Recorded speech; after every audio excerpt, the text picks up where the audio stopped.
Pow!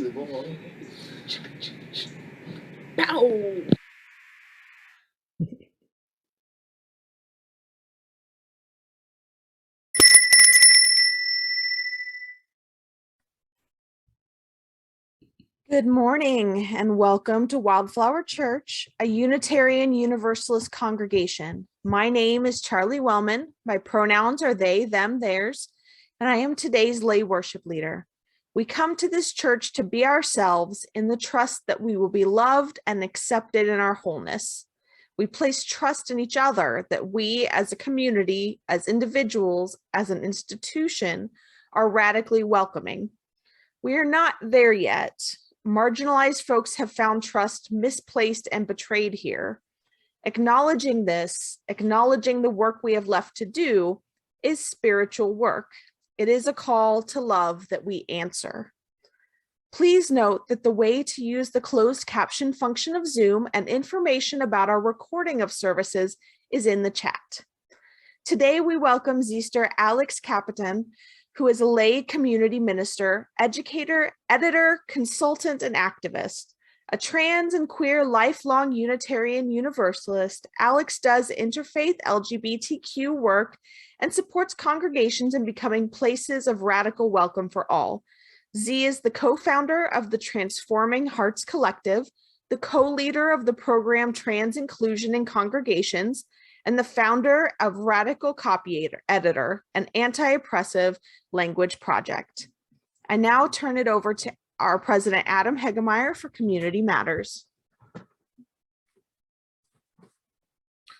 Good morning. My name is Adam Hegemeyer. My pronouns are he, him, and I'm the president of the Wildflower Board of Trustees. And today for Community Matters, we're celebrating something. As many of you know, we are members of Central Texas Interfaith. Recently, Paula Vaughn shared an email on the info list listing many of the accomplishments of Central Texas Interfaith. These include legislative changes and vaccine clinics in vulnerable neighborhoods in Bastrop, South Austin, and East Austin. We celebrate not only Central Texas Interfaith's accomplishments, but our wildflowers who work with them. Also just want to say, Happy New Year. It's a new year, and that's exciting. I hope you all have a good one. With that, if you have any questions, comments, or concerns, you can email the board at board@wildflowerchurch.org. Thank you.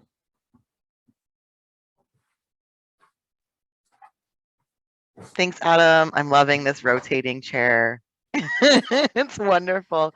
Good morning, everyone. Good morning, Wildflower. It's so wonderful to be with you this morning. My name is Alex Kapitan. Thank you for that lovely introduction, Charlie. And I'm joining you today from my home near the Great Falls. I live where the river, the Abenaki peoples call the Quinnipiac, or Long River, meets the Mohawk Trail in the place called Peskiamskut by the Pecumtuck Nation and Greenfield, Massachusetts by white settlers, not far from that invisible corner where Massachusetts, Vermont, and New Hampshire meet. It's a place where people have gathered together in peace to fish and trade and share knowledge for centuries. My ancestors have lived in this river valley and in eastern Massachusetts and in Wisconsin farmland and in the steel mills of Ohio, and before that, Germany, Hungary, and England. Their names were Kapitania, Bergdorf, Daniel, Pierce, Orange. I come from preachers and farmers and engineers and artists and teachers. I have other ancestors who have made it possible for me to be here today too.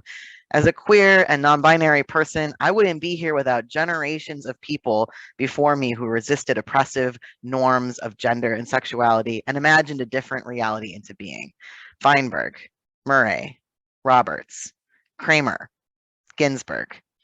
And finally, I follow in the path of white anti-racism organizers, activists, and teachers. Braden, Liuzzo, Reeb, Woolman, Kelly Foster. As we gather together virtually, center ourselves, and pause to become fully present in this place together this morning, I want to invite you to join me in calling your ancestors into this space. I'm going to be lighting my chalice, our chalice this morning, symbol of our Unitarian Universalist faith. And I invite you to light a chalice or a candle too, either physically or in your heart and mind. As we do this together, bring into your consciousness your own ancestors who forged the path that made your life possible.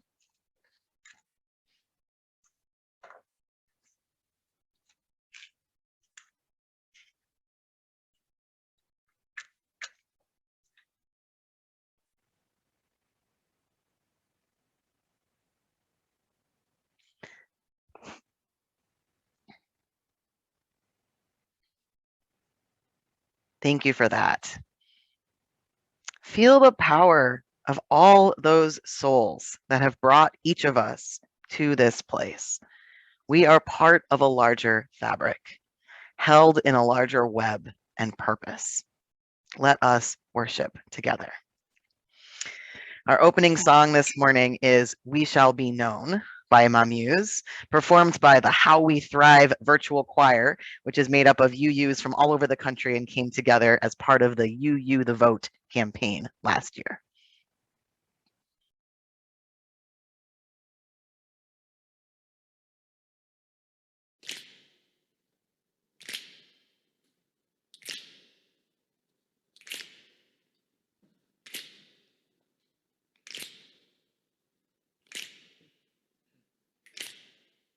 We shall be known by the company we keep, by the ones who circle round to tend these vibes.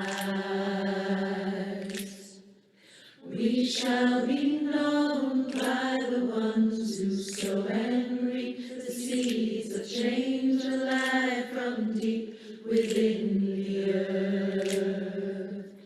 It is time now. It is time now that we thrive. It is time we lead ourselves into the well.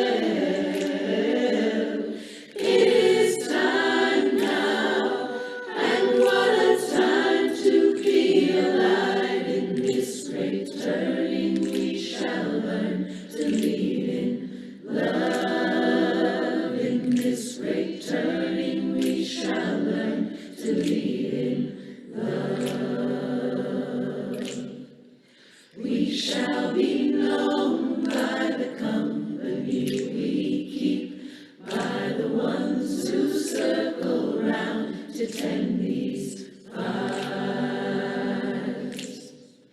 We shall be known by the ones who sow and reap the seeds of change alive from deep within the earth. It is time now.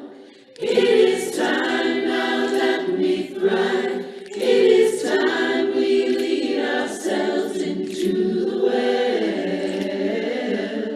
It is time now, and what a time to be alive. In this great turning we shall learn to lead in love. In this great turning we shall learn to lead in love. In this great turning we shall learn to lead in love. In this great turning we shall learn to lead in love.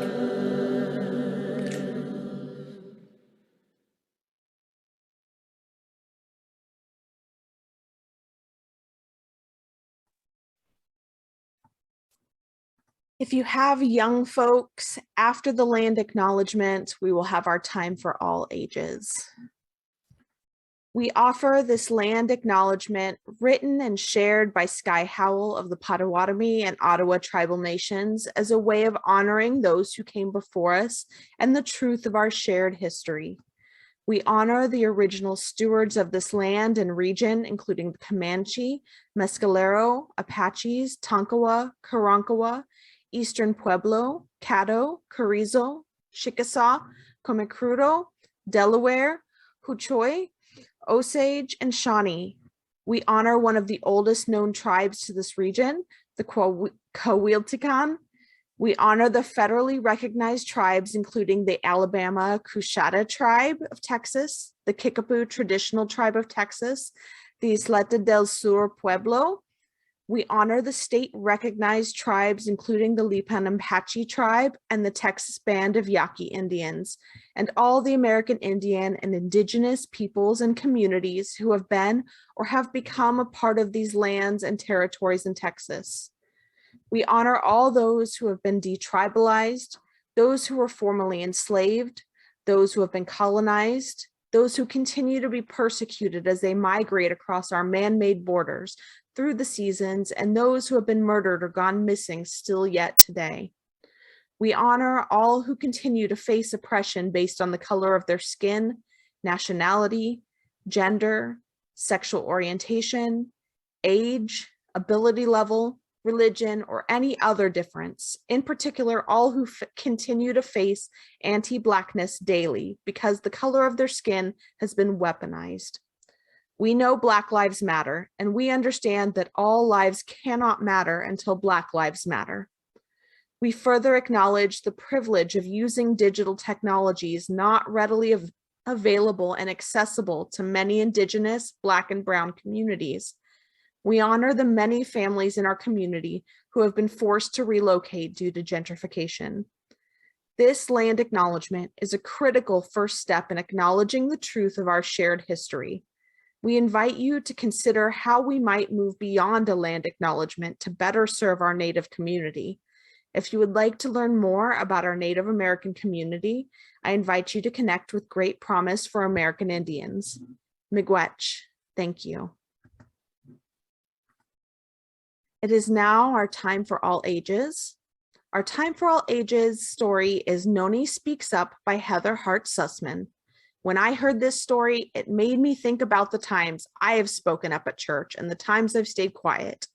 I add this story to my courage and conviction to let love, not fear, guide my actions.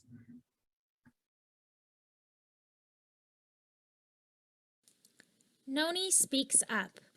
Written by Heather Hart Sussman and illustrated by Genevieve Coate.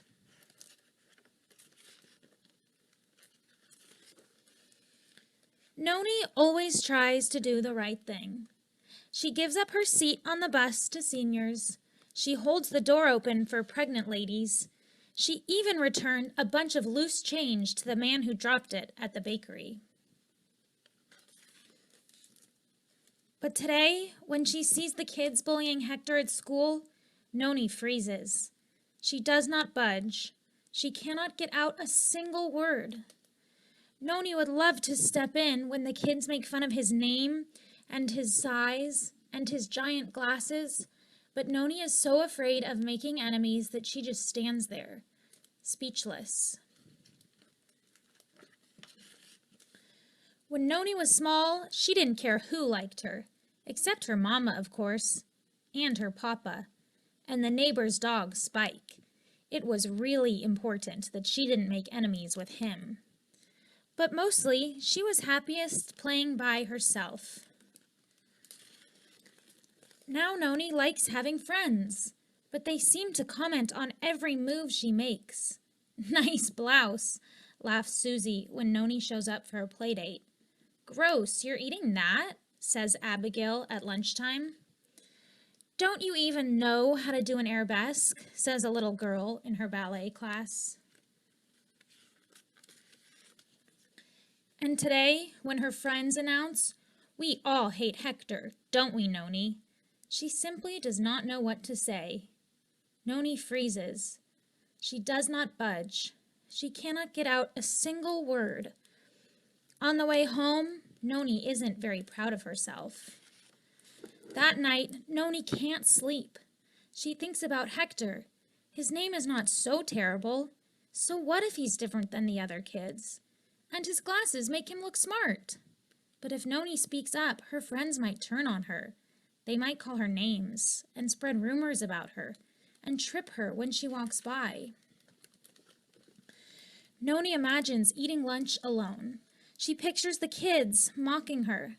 She sees herself having no one to play with after school. The next day, when Noni and Susie are playing in the park, Noni notices Hector on the swing. "It's my turn," a boy barks. "I just got on," says Hector, but the boy shoves him off and Hector falls to the ground. Noni freezes. She does not budge. She cannot get out a single word. Meanwhile, Susie laughs. Noni can't imagine what is funny about any of this. Noni has had enough. It's over. Finito, kaput. She is done with standing by and doing nothing. D-O-N-E, done. "This is just wrong," says Noni. "What did Hector ever do to you?" Susie stops laughing. Then she freezes. She does not budge. She cannot get out a single word. "Oh, look," mocks the boy who pushed him. "Hector needs a girl to save him." Noni just turns to Hector and says, "Did you hear something?" Hector smiles. With a wave of his hand, he replies, "Nah, it was nothing." Hector picks up his book bag. "Hey, Noni," he says as they leave the park together. "Thanks."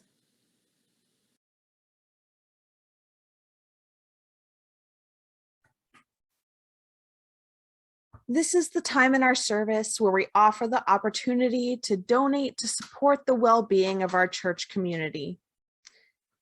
We are stronger together. Our money is stronger together.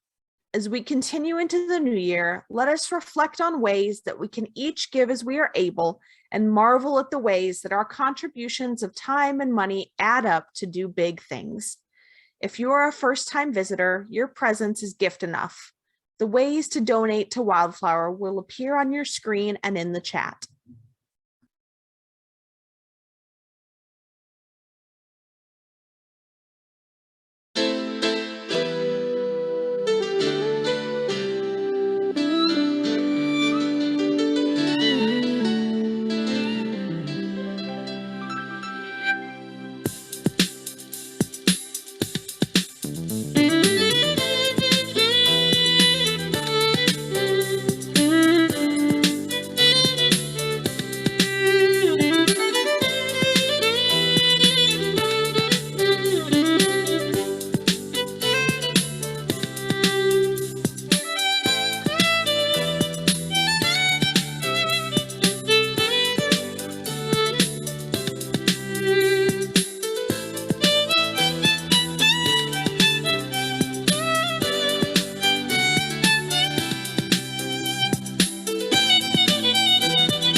My first act of spiritual disobedience came when I was maybe 6 or 7. the same age as Mercy is now. Let us bow our heads to pray, is what my father said, and I bowed my head. But with a thrill of rebellion, I didn't close my eyes. Instead of turning my gaze inward and my thoughts upward, I pondered the feet of my family. Later, when I was a teenager, I started wearing a pentagram. I found that the spankings and lectures and guilting that had accompanied disobedience as a child were now transformed into weary indifference. I didn't think that was the fullness of their emotions or reactions, or I don't think that now. But if it was more than that, they concealed it from me. To my teenage self, it seemed like they didn't really care as long as we didn't talk about it. My parents spent a lot of time teaching me the rules of obeying and pleasing God. So I suppose that it makes sense that those were the first rules I defied. It's the rules that they didn't speak out loud that it took me a lot longer to disobey, the rules of whiteness. Fat hate and transphobia are both symptoms of white supremacy culture. They serve to police and punish bodies that do not conform. So I disobey by being unapologetically fat. I learned a lot of dieting and body rules from my mother as a child, and now I ignore them. I rebel by eating both rolls and mashed potatoes at a meal, even if I can't yet eat them in the same bite, and by accepting my body as it is. My mother has been fat since I was a child. My grandmothers on both sides are fat. I am fat, and my children will not learn to hate their bodies from me. I will not be a good fatty, one who is trying to not be fat, one who hates my body. I hope that I shine out not only with my acceptance of my body, but liberation of all bodies. I also disobey by being trans. I was raised to never question that there were two types of people, boys and girls, but I always felt like I was tuned to the wrong channel. Having the words to describe myself is still new to me. I struggle with imposter feelings. It is and feels like an act of rebellion and disobedience to continue being me, though I long for a world where it is normal for the full and varied expressions of humanity to be celebrated. And while we're on the topic, if you're also trans of any flavor, we will be having the first genderful retreat at U in July. I personally invite you. Let's create a space free of the constant pressure of gender rules for one weekend. Keep an eye on the newsletter as the summer approaches for more details. And if you have any questions or concerns, please feel free to contact me personally. I am still on a journey, finding new ways and new courage to be myself. I wouldn't be here without people who showed the way.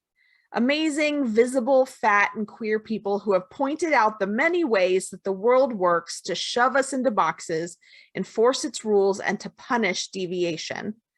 I have so much gratitude for their insight, vulnerability, and determination. They question and defy the status quo not to tear us apart, but to bring us together, because until we know and welcome each other as our whole selves, until we are all free to thrive, we are all hurt.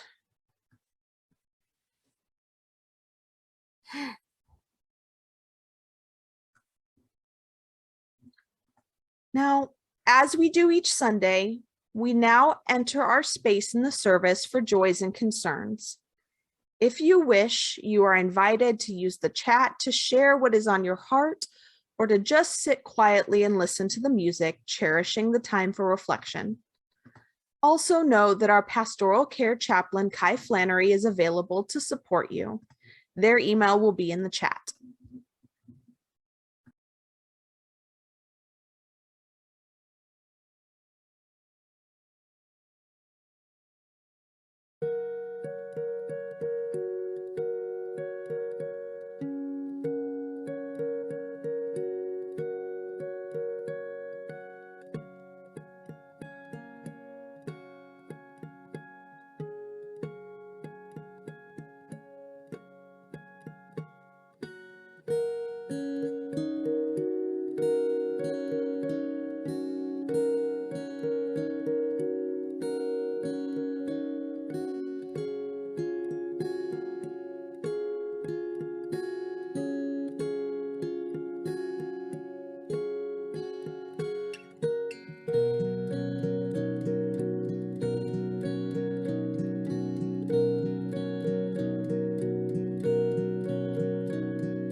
Let's take a breath together as we celebrate Marshmallow the dog's health, struggle to find the strength for the new year, and support grieving friends.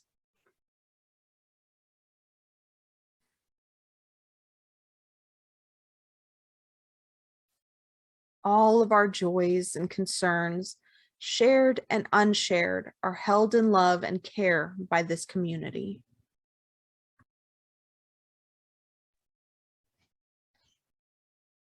Thanks, Charlie, and thank you all for sharing what's on your heart this morning.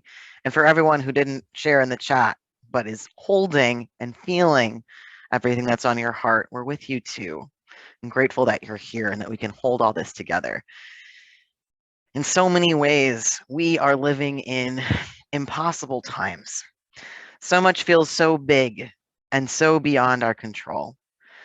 I want to extend the invitation that Charlie just made to us to just simply breathe, to hold the truth that we're not alone, that here in this gathered community, we can be held and hold each other. So let's breathe in that truth. Breathe in. Breathe out. Again, breathe in. Breathe out. Keep breathing. And now, if you can, look around this Zoom room. Put it on gallery view or scroll through the little arrows.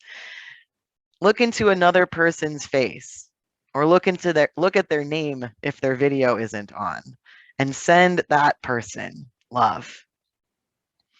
As you breathe in the love that is flowing your way. As you breathe out, send love to another person here. Breathe in. Breathe out. As we enter a time of silence, keep breathing. Keep breathing in the love that is flowing your way and breathing out love to others in this gathered community. Breathe in. Breathe out.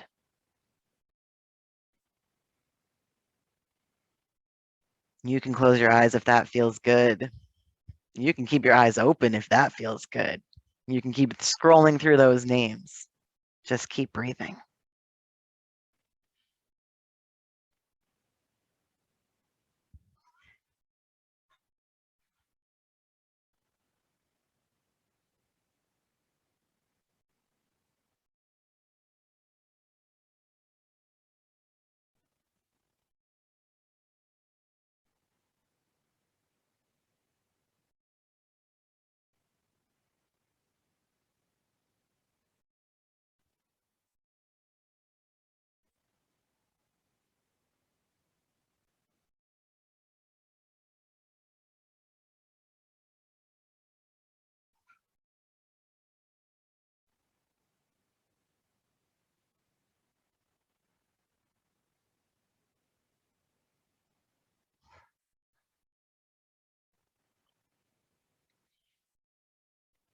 Thanks for that. Do you feel it? Do you feel that love? Do you feel your heart? That love, that open heart is what gives us the strength to keep going when things get hard, to weather storms, to be brave enough to engage in change. So keep your heart open and let's listen to a little more music. Our next song is a fabulous rendition of Man in the Mirror by the amazing Michael Jackson, performed by an a cappella group called Voice Play with DJ Young.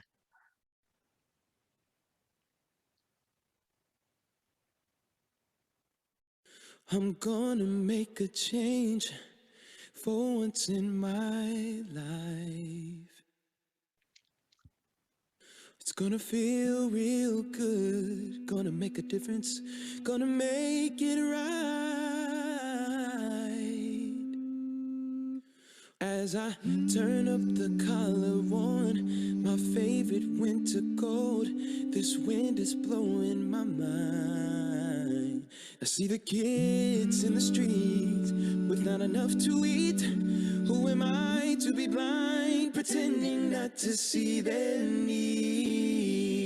A summer's disregard, a broken bottle top, and a one-man soul. They follow each other on the wind, you know, 'cause they got nowhere to go. That's why I want you to know. I'm starting with the man in the mirror. I'm asking him to change his ways, and no message could have been any clearer. If you want to make the world a better place, take a look at yourself and then make that change. Oh, na, na, na, na, na, na, na. I'm gonna make that change. I've been a victim of a selfish kind of love. It's time that I realize. But there are some with no home, without a nickel to loan. Could it be really me pretending that they're not alone? A willow deeply scarred, somebody's broken heart, and washed out tree. They follow the pattern of the wind, you see, 'cause they got nowhere to be. That's why I'm starting with me. I'm starting with the man in the mirror. Whoa, yeah. I'm asking him to change his ways, and no message could have been any clearer. If you want to make the world a better place, take a look at yourself and then make that change. I'm starting with the man in the mirror. Whoa. And I'm asking him to change his ways. No message could have been any clearer. If you want to make the world a better place, if you want to make the world a better place, if you want to make the world a better place, take a look at yourself and just make that change. I'm starting with the man in the mirror. Oh, yeah. I'm asking him to change his ways.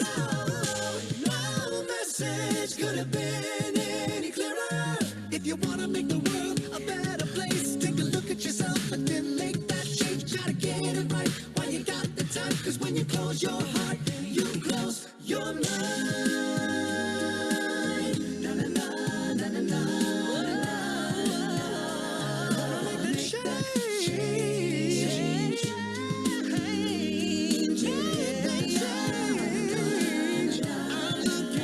I'm looking in the mirror. Oh, yeah. Na, na, na, na, na, na. Make that change.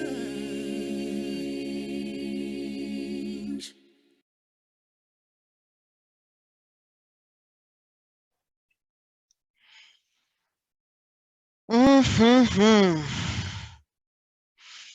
What an honor it is to get to spend this time with you all this morning in this first worship service of 2022. What the heck? What even are those numbers? Thank you so much for sharing this virtual sanctuary of yours with me this morning. And thank you to the fabulous folks helping make this service happen today. Dee, Corey, Adrian, and Charlie. Special thanks for your incredibly powerful reflection earlier, Charlie. I'm almost like, okay, we already had the sermon, so I'm just gonna show myself out. Thank you for that. These first few days of January are a time when many of us make New Year's resolutions.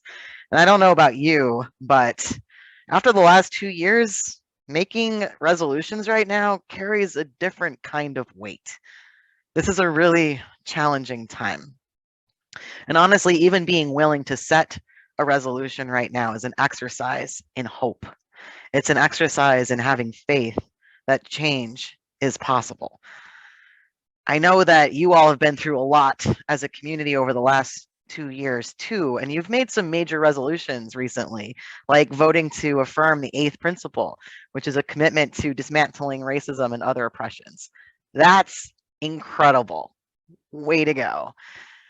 And I've heard that 3 of the themes that came out of that process were change, love, and accountability, which are now the worship themes for the next 3 months. So I want to help you kick off this new year by talking about a key spiritual practice that brings about change through love, that reveals what it truly means to be accountable. And that spiritual practice is disobedience. Disobedience to norms and rules and laws that keep us stuck in unhealthy, oppressive ways of being. Now, when I start talking about this sort of disobedience, what often comes to mind first is civil disobedience. Although after that amazing reflection from Charlie, I'm sure you're all thinking amazingly broadly about ways in which you have been disobedient in your life, which I hope is true, which is perfect. But I'm going to start with civil disobedience because that is something that often comes to mind when we start talking about disobedience, intentionally breaking the law to call attention to injustice. And civil disobedience, it has a long and proud tradition within Unitarian Universalism. The first and only time I engaged in civil disobedience was when I was 16. I traveled to Fort Benning, Georgia, with thousands of other people, including other UU teenagers from all over the country, to protest the School of the Americas, a US military institution infamous for training Latin American military officers to commit unspeakable human rights atrocities in their home countries. It was thrilling and powerful and embodied everything that represented my teenage UU faith. I didn't get arrested, and truthfully, I didn't really fully risk arrest, but I was putting my values into action and joining with thousands of others in calling for justice. As a teen, I came to believe that the most evolved manifestation of Unitarian Universalism was activism, and that the point of church was to turn people into the streets. I idolized the UUs a few years older than me who were getting arrested and fighting the man. I thought they were so cool. But after a teenagehood of lobbying against the war on drugs and protesting the war in Iraq, there came a time when I felt despair. I felt like I should be out there marching and pounding on doors. But when I would show up at a protest, I was surrounded by people I didn't know. I felt isolated and alone. And I felt like a failure as a human and a failure as a UU for not being fed anymore by protests.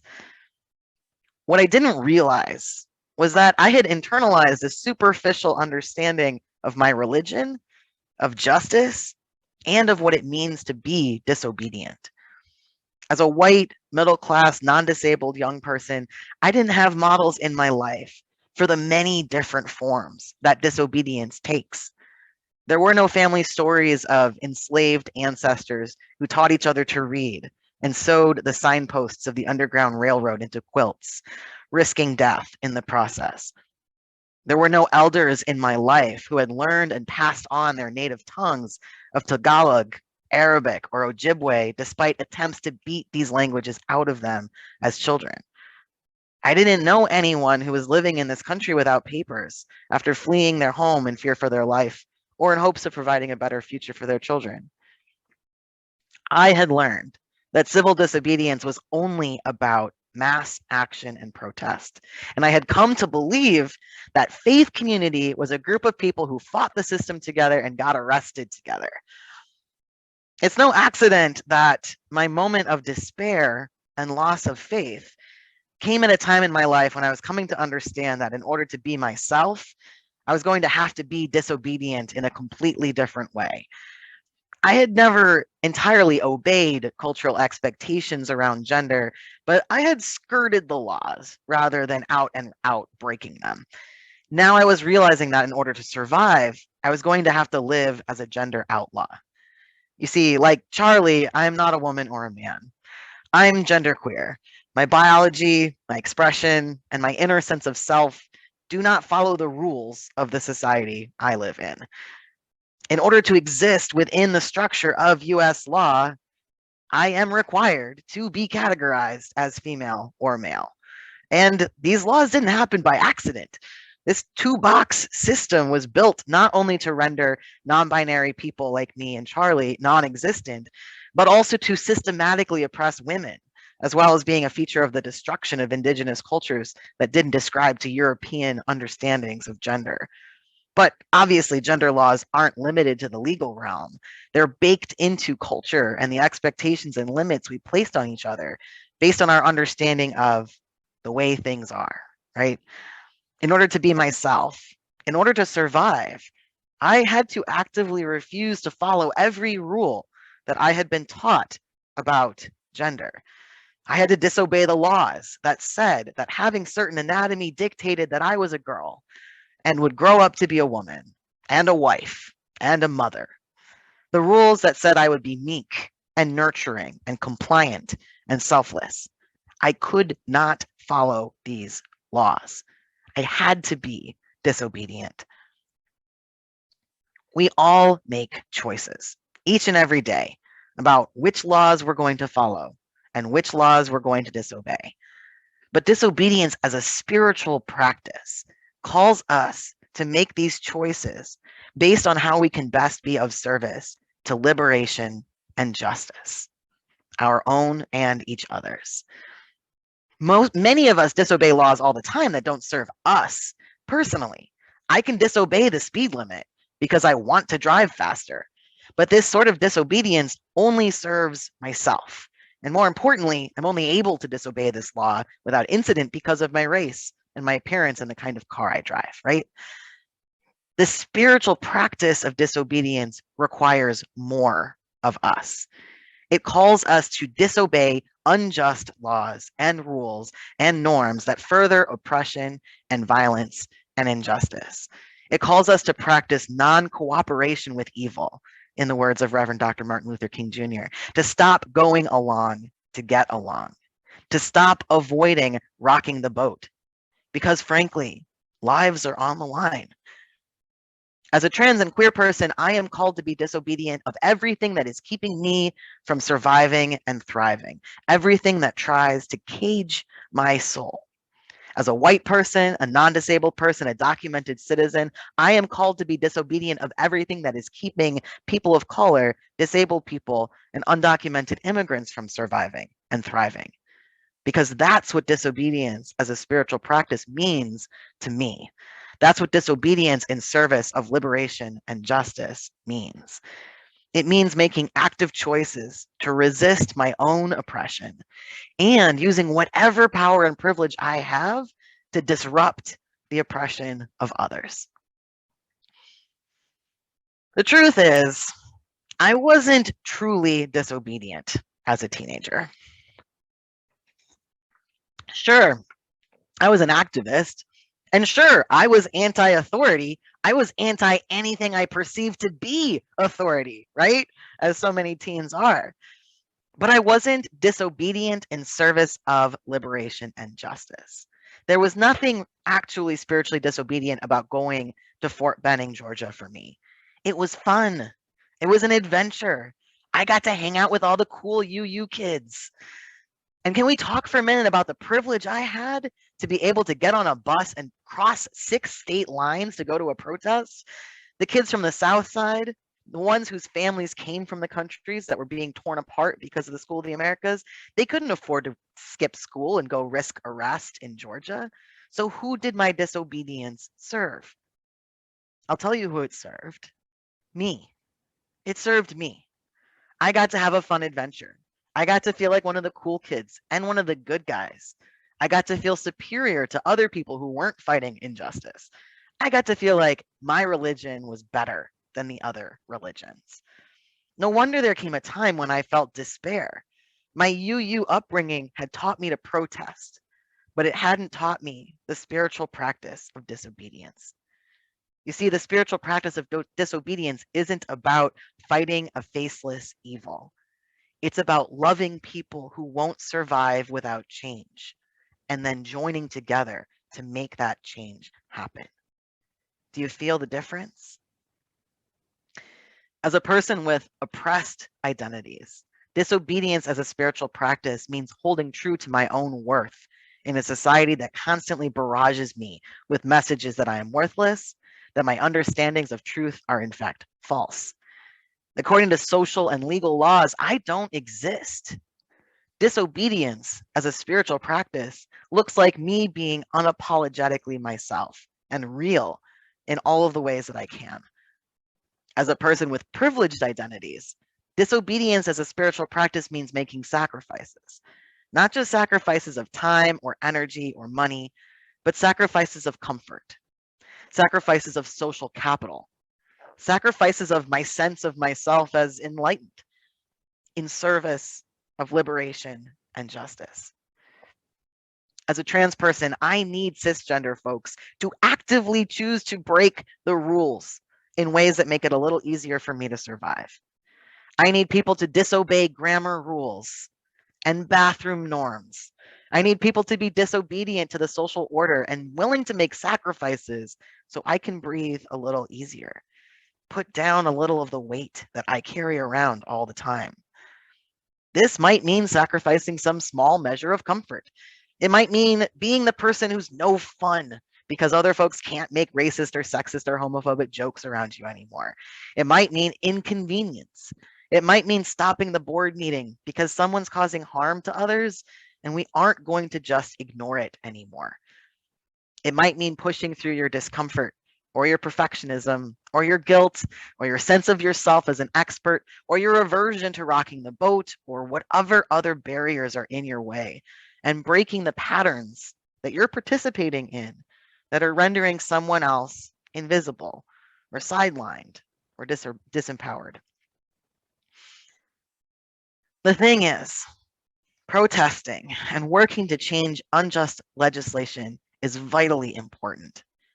And legal laws depend on the social laws of everyday environments, schools, workplaces, families, churches. The laws about what it means to be good and respectful and polite. The laws that dictate what's just the way things are. Unjust legislation begins to fall when unjust social norms fall. The Civil Rights Act couldn't pass until the disobedience of Black people and those who loved them ruptured the status quo and started to shift the idea that it was socially acceptable to proudly discriminate against Black people.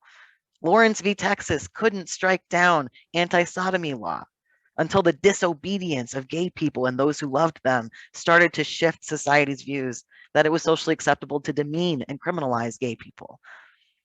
The fact is, the laws that are most oppressive and life endangering are not the legal laws. They're the laws of our living rooms, our civic clubs, our social hours. It's our social networks that create the conditions, whether passively or actively, that keep the violent, oppressive status quo intact. It is vital that yous are among those who have protested and gotten arrested at the US-Mexico border, at Black Lives Matter protests, and at Standing Rock. But what has fueled these crises were all the times people chose to be quiet at Christmas dinner instead of being disobedient, where the good white citizens of this country didn't take on the uncomfortable task of telling our fellow good white citizens that we expect better from them, when we opted for politeness over having a difficult conversation. If a critical mass of people simply stopped obeying straight, white, upper middle class social norms, if we stopped being polite, if we stopped being obedient to the social laws that say we should avoid conflict and ignore difference, there would be no social underpinning for the disregard, dehumanization, criminalization, and violence directed toward people like me and my chosen family, and everyone else whose very being is disobedient with respect to those straight, white, upper middle class social norms. Back when I was a teen, there was a parent in my church who helped out with the youth group. She wanted things to go a certain way. She was overbearing and judgmental. She took away our agency and made youth events a crummy experience for a lot of us. Decades later, I found out that other adult leaders in the church knew, but no one wanted to challenge her. No one wanted to hurt her feelings or risk angering her.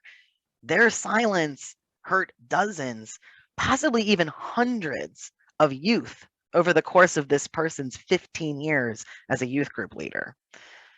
Most, if not all of us, can tell a similar story of someone who has made a home, work, school, or church environment unwelcoming or even toxic. I've been in the ministry of welcome my whole adulthood. I've traveled to congregations all over the country and I've ministered to people who are struggling with belonging. And the number one reason I hear for why people on the edges of our congregations leave, those of us who are trans, queer, people of color, disabled, neurodivergent, poor, working class, or have any number of other experiences that make it harder for us to feel at home in UU spaces. The number one reason we feel pushed out is because there's a person or two who actively ignore our needs, who diminish us in small or large ways, who loudly resist the changes we need in order to stay here. But it's not that person who makes us leave. It's everyone else who looks the other way. It's everyone else who doesn't challenge the person who's causing harm.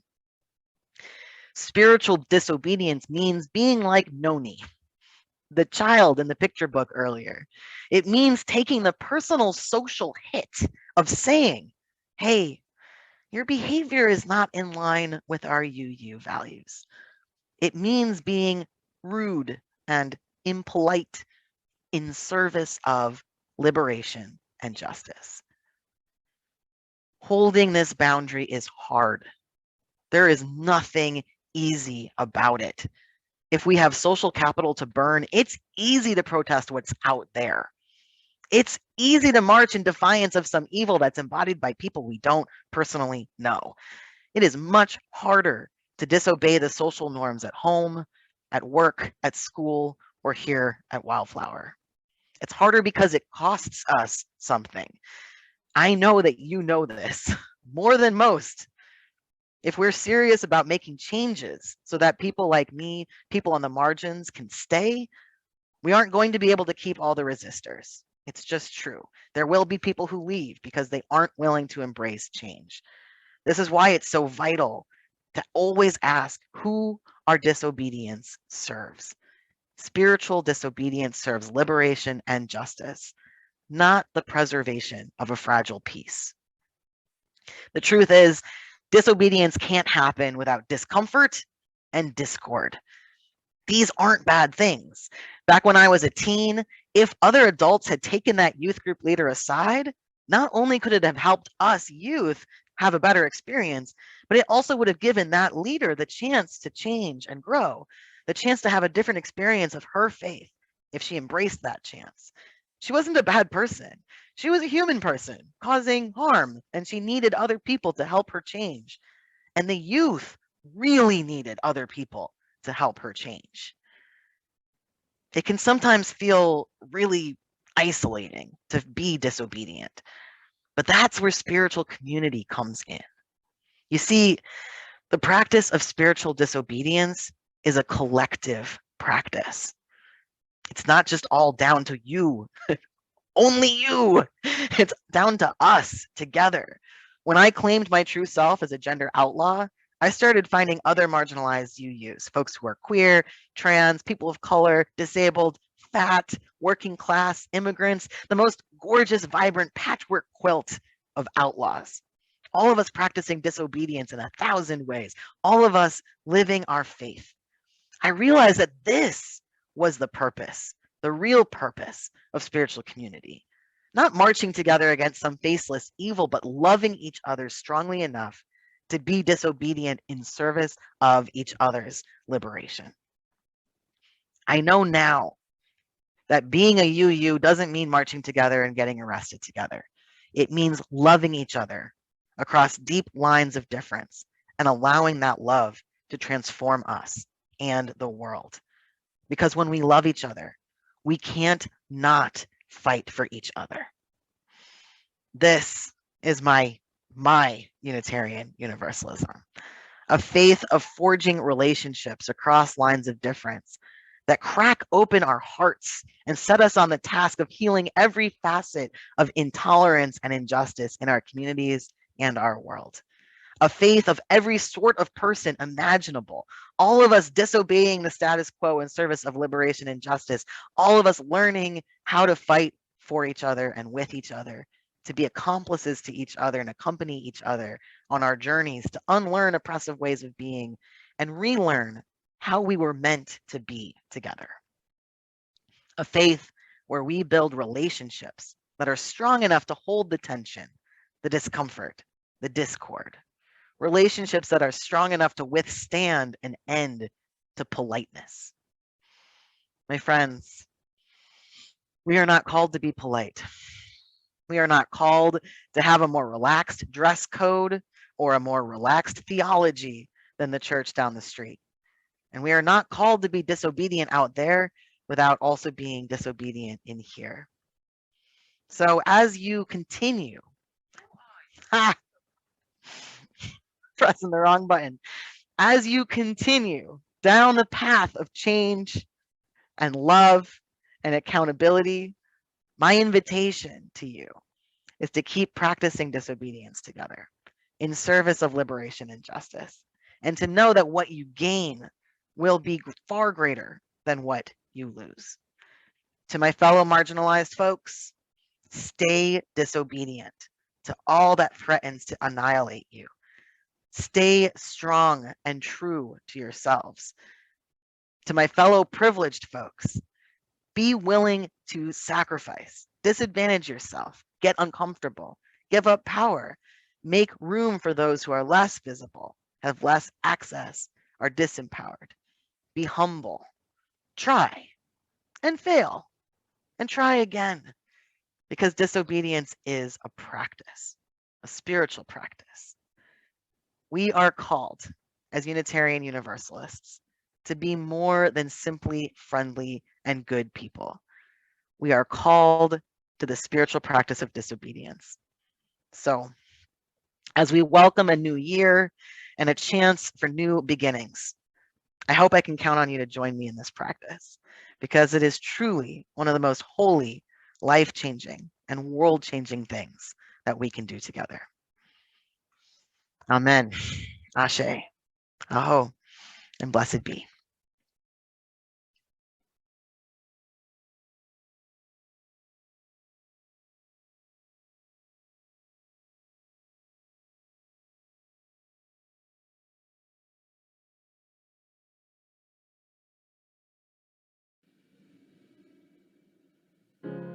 You're broken down and tired of living life on the merry-go-round, and you can't find a fighter, but I see it in you, so we gon' walk it out.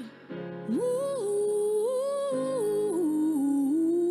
mountains, we gon' walk it out and move mountains.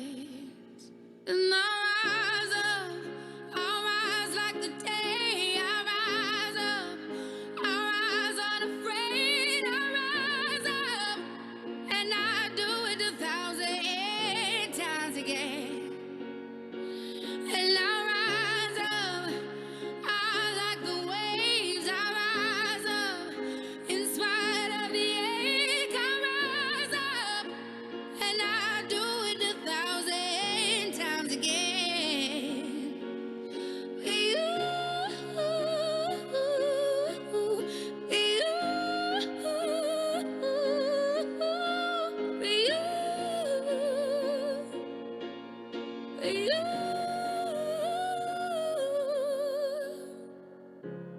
The silence isn't quiet, and it feels like it's getting hard to breathe. And I know you feel like dying, but I promise we'll take the world to its feet. Move mountains, his feet. Move mountains. And I'll rise up, I'll rise like the day. I'll rise up, I'll rise unafraid. I'll rise up, and I do it 1,000 times again.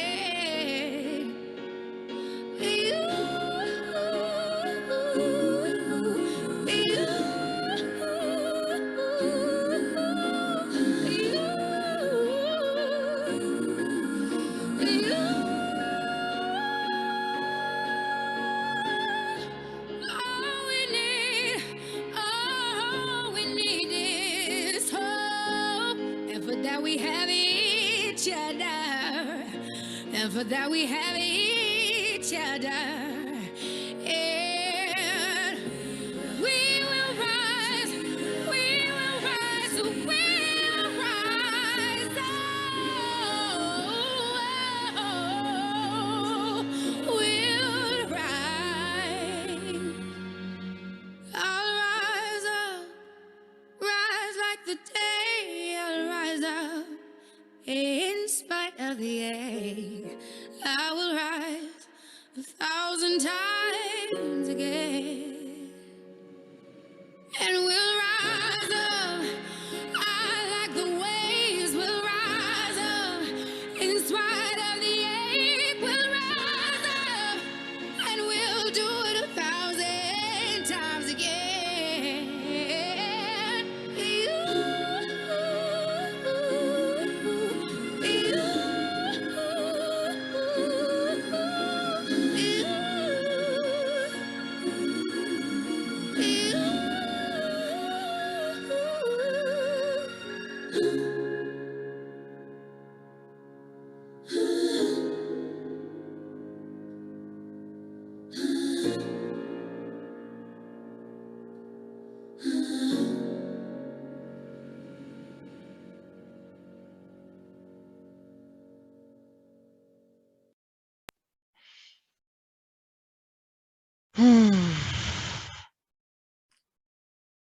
Our postlude to Alex, Oh, did you?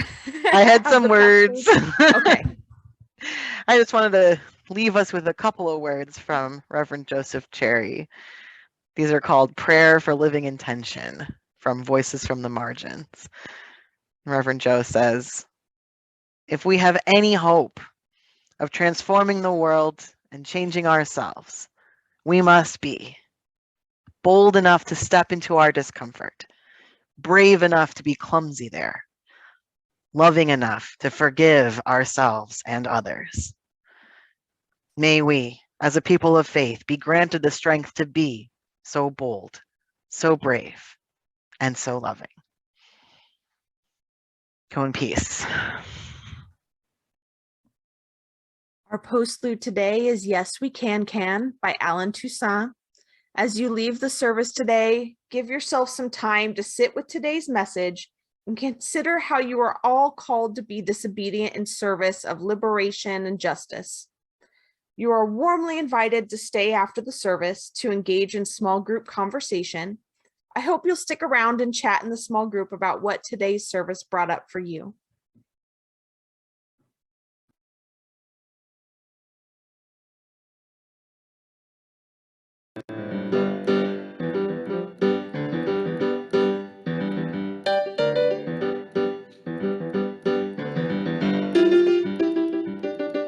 Now's the time for all good men to get together with one another, iron out their problems and iron out their quarrels, and try to live as brothers, and try to find peace within without stepping on one another. And do respect the women of the world. Just remember we all had mothers, and make this land a better land and the world in which we live, and help each man be a better man with the kindness that you give. And I know we can make it. I know darn well we can work it out. Yes we can. I know we can. Yes we can. But can we if we want to? Yes we can. I know we can make it work. I know we can make it if we try. Yes we can. I know we can. Yes we can break God Almighty. Yes we can. I know we can.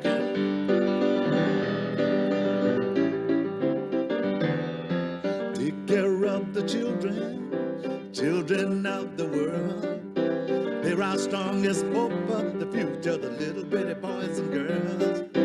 Make this land a better land and a world in which we live. Help each man be a better man with the kindness that you give. And I know we can make it. I know darn well we can work it out. Yes we can, I know we can, yes we can, why can't we if we want to, yes we can. I know we can make it work. I know we can make it if we try. Yes we can, I know we can, yes we can, great God Almighty, yes we can, I know we can. Yes we can, I know we can, yes we can, why can't we if we want to, yes we can. Yes we can, I know we can, yes we can, great God Almighty, yes we can, I know we can. Yes we can, I know we can, yes we can, why can't we if we want to, yes we can. Yes we can, I know we can, yes we can, great God Almighty, yes we can, I know we can.